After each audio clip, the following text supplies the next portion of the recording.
Hello दोस्तों, मैं हूं सीताराम वर्मा और स्वागत है आपका हमारे YouTube channel Ram automation world में। आज की वीडियो में हम देखेंगे कि अगर हमारे पीएलसी में किसी भी तरीके से ब्लॉक हो गई हो, तो अगर हम प्रोग्राम का बैकअप नहीं ले पा रहे हो सकता है रॉन्ग पासवर्ड डालने की वजह से, जैसे कि हमने लास्ट वीडियो में दिखाया था कि हमारी पीएलसी में हमने पासवर्ड प्रोटेक्शन के साथ में टाइम लिमिट को भी एंटर कर दिया था, जिसमें हमने 3 टाइम लिमिट डाल दी थी और हमने 3 टाइम रॉन्ग पासवर्ड एंटर किए। रॉन्ग पासवर्ड एंटर करने के बाद में हमारी पीएलसी ब्लॉक हो गई। अब हमें पीएलसी को प्रोग्राम का बैकअप कभी नहीं ले पाएंगे। हाँ, हमारे पास प्रोग्राम का बैकअप रहता है, क्योंकि प्रोग्राम हमें नहीं बनाया है, तो हम पीएलसी की मेमोरी को फॉर्मेट कर देते हैं और प्रोग्राम दोबारा डाउनलोड कर देते हैं। बट अनऑथराइज्ड पर्सन इसको एक्सेस नहीं कर सकता है, इसीलिए हम ये पासवर्ड सेटिंग करते हैं। तो चलते हैं हमारे WPL 2.52 पे। हमें हमारी पीएलसी को हमारे सॉफ्टवेयर के साथ कनेक्ट करने के बाद में हमें एक बार कनेक्शन को इंश्योर कर लेना है। यहाँ पे मैं RS-232 और हमारा जो ड्राइवर है उसे सिलेक्ट कर लेता हूँ, ऑटो डिटेक्ट कर लेता हूँ। जैसे ही हमें कनेक्टिविटी का मैसेज आ जाए, देन हमें ओके क्लिक करना है। अब हमें कम्युनिकेशन मेनू में जाना है। कम्युनिकेशन मेनू में जाके यहाँ पे सबसे नीचे ऑप्शन है फॉर्मेट पीएलसी मेमोरी, इस ऑप्शन को चूज करना है। इस ऑप्शन को चूज करने के बाद में सब विंडो अपीयर होगी, जिसमें हमें 2 ऑप्शन मिलेंगे। एक है क्लियर आर प्रोग्राम मेमोरी, दूसरा है रीसेट पीएलसी मेमोरी।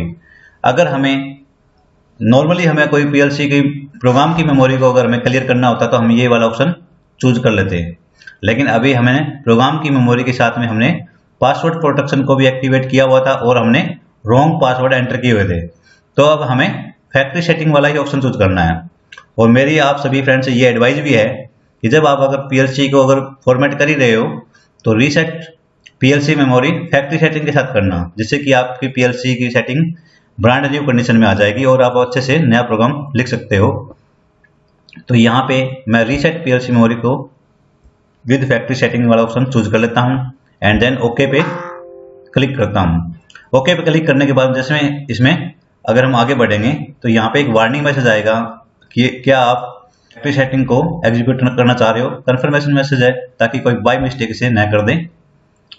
अभी दूसरा मैसेज है कि पीएलसी हमारी रनिंग मोड में है, इसे स्टॉप मोड में करना पड़ेगा। तो हम या तो पीएलसी के जो रन स्टॉप हमारा जो टॉगल स्विच है उसे भी कर सकते हैं। बाकी अगर हम यस पे क्लिक करेंगे तो पीएलसी ऑटोमेटिकली इसे स्टॉप मोड में कर देगी। और initial setup is complete repower PLC. तो अब यहाँ पे हमारी पीएलसी की मेमोरी है वो फैक्ट्री सेटिंग हो चुकी है। यहाँ पे कंप्लीटेड का मैसेज आ गया है, इनिशियल सेटअप इज कंप्लीटेड। जो हमारी इनिशियल सेटिंग है वो हमारी कंप्लीट हो गई है। अब हमारा ये इफेक्टिव कब होगा, हमें रीपावर पीएलसी। तो पीएलसी की एक बार पावर ऑफ करनी होगी एंड देन ऑन करनी होगी हमें 1 मिनट के लिए। तो यहाँ पे मैं पीएलसी की पावर को ऑफ कर दिया हूँ एंड देन मैं ऑन करूँगा। पावर ऑन करने के बाद में जैसे ही मैं अब यहाँ पे प्रोग्राम को अपलोड करने के लिए ट्राई करता हूँ, तो हमारा प्रोग्राम है अपलोड होना स्टार्ट हो गया है। हमने यहाँ पे प्रोग्राम अपलोड करते टाइम कमेंट्स ऑप्शन ऑन कर दिए थे। तो पीएलसी में इनिशियल मेमोरी जब होती है तो कमेंट्स हमारे बहुत सारे जो स्पेशल रजिस्टर होते हैं हमारे D900 से लेके D2000 तक, वो हमारे स्पेशल रजिस्टर हैं। या फिर हमारी M बिट भी है, M1000 से लेके M2000 तक स्पेशल बिट्स है हमारी। उनके कमेंट्स पीएलसी में स्टोर रहते हैं बाय डिफ़ॉल्ट, तो उनको बैकअप लेने में टाइम लगता है। अभी जब देखेंगे कि हमारा यहाँ पे प्रोग्राम अपलोड हो चुका है और देन हम ओके पे क्लिक करेंगे। ओके पे क्लिक करने के बाद में जैसे हम देखेंगे कि हमने पीएलसी की मेमोरी को फॉर्मेट किया था, तो यहाँ पे हमारा पूरा प्रोग्राम वाला स्पेस हाइलाइटर वाला पूरा ब्लैंक है, इसमें कोई भी कमांड इंस्ट्रक्शन नहीं है, क्योंकि हमने पीएलसी को फैक्ट्री रीसेट किया है। तो फैक्ट्री सेट जब पीएलसी आती है उसमें कोई भी इंस्ट्रक्शन नहीं रहती है। तो इस प्रकार आप अपनी पीएलसी को फैक्ट्री सेट कर सकते हैं